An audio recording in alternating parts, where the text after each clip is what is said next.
Are you fed up of slicing the golf ball? In this video, I'm going to show you why that might be and how we can fix it. Slicing the golf ball is one of the most common faults we see. Most golfers try and solve this problem by going for a golf lesson, buying new clubs, or practicing even harder. However, in my experience, this rarely leads to a long-term solution because you never get to the root cause. So the simple question we need to start with is what causes a slice? We know that's typically the swing is going to be going from an over-the-top movement, so out to in. An out to in movement can often be down to how the body motion is unable to rotate efficiently. So what I mean by this is if the shoulders and the trunk is not able to get a full turn, along with the hips and the hands and arms having space in the motion, naturally, if I restrict my turn, little hip turn, and the hands and arms cannot get width, we all get narrow and tight, we pull down on the club gets very steep and out in front of the hands, and we see that very much that over the top chopping type motion that brings the club left of target for a right-handed golfer, and we see that slicing motion occur. What we're going to focus on in this video is how the upper body, specifically the thoracic spine and the shoulders, if they are not functioning to the maximum physical capacity, it's going to be almost impossible to move technically in the correct manner to stop slicing. So what we're going to look at is how this thoracic spine, first and foremost, if it hasn't the capacity to flex and extend, so almost that round and straighten, the ability to fully rotate and the ability to keep side bend, so not lifting out of the posture. If we can't create these free movement patterns from a physical perspective, and we're unable to get the lead arm to be free and the trail shoulder to externally rotate, so we get that good posture, that good turn, and keep plenty of width, we're naturally going to create that very tight, cramped motion with lots of wrist movement and a throw in of the club. So we need to focus on how we can improve the function of these areas, and I'm going to show you 4 key exercises to do that. Exercise 1, we want to get that thoracic spine in more mobilized in flexion extension. Really simple exercise. We're just going to go on all fours, knees underneath the hips, hands underneath the shoulders, and we're going to simply try and round the spine, tucking the chin in, tucking the pelvis and hips in, holding for a good 2 to 3 seconds, and then create the opposite motion where we lift the chin, try and feel like we squeeze the shoulder blades together and push the lower back and abs to the floor. Hold it for 3 seconds.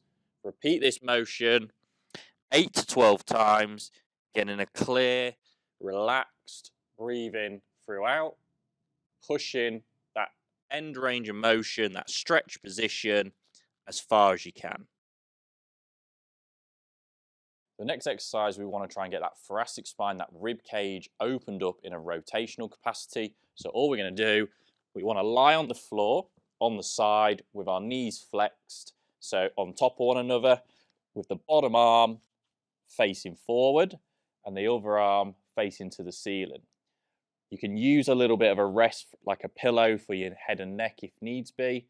And all we're going to do from here is try and open up the chest to the floor, look as we go, and rotate back up.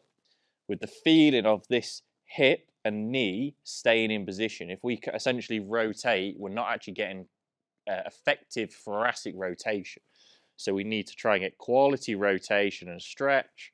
See how far you can open.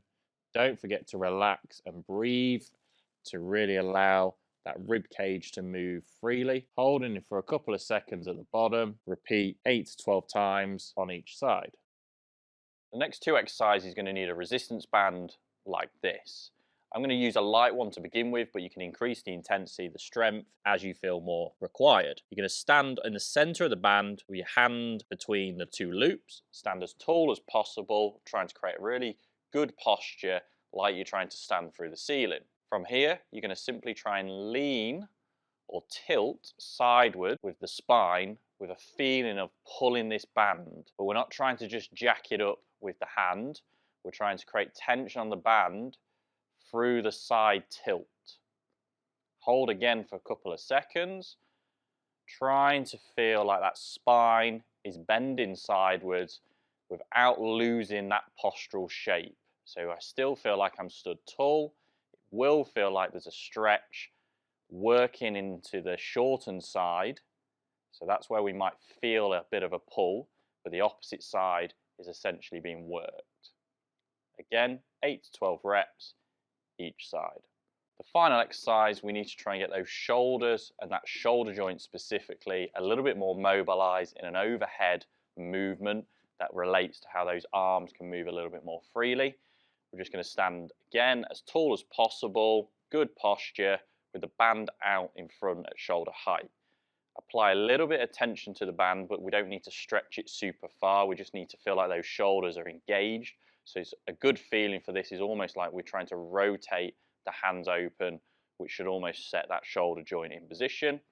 And in a controlled manner, we're just going to try and do an overhead reach with the key focus on keeping those elbows fully locked out. If you can't go too far, or overhead at least, that's not a problem, because we've got to try and build up to that. If we pull the band too far and overstretch it, it will cheat the motion, but you can find what works for you.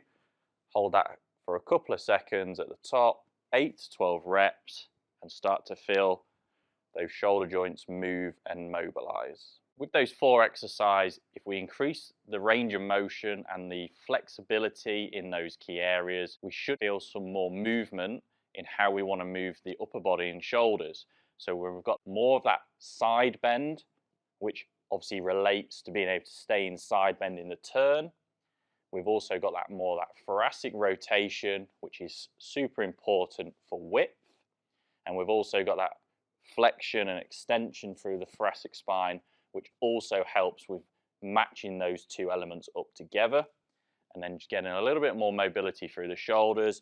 If we move that trunk, we are then able to keep a little bit of height and space between the trail and the lead shoulder, which will help with a little bit of plane and also a bit more freedom to unwind the lower body early and bring the hands and arms into the body, keeping that club behind the hands in a more shallow fashion to create more rotational freedom into the ball. Naturally, we need to create some good movement here. It will not instantly stop you slicing the ball, but if we can move physically better and then work on this in a more technical manner, bringing the 2 together is always the most important part. If you found this video useful, don't forget to like it. And if you want some more routines on flexibility, watch this video next.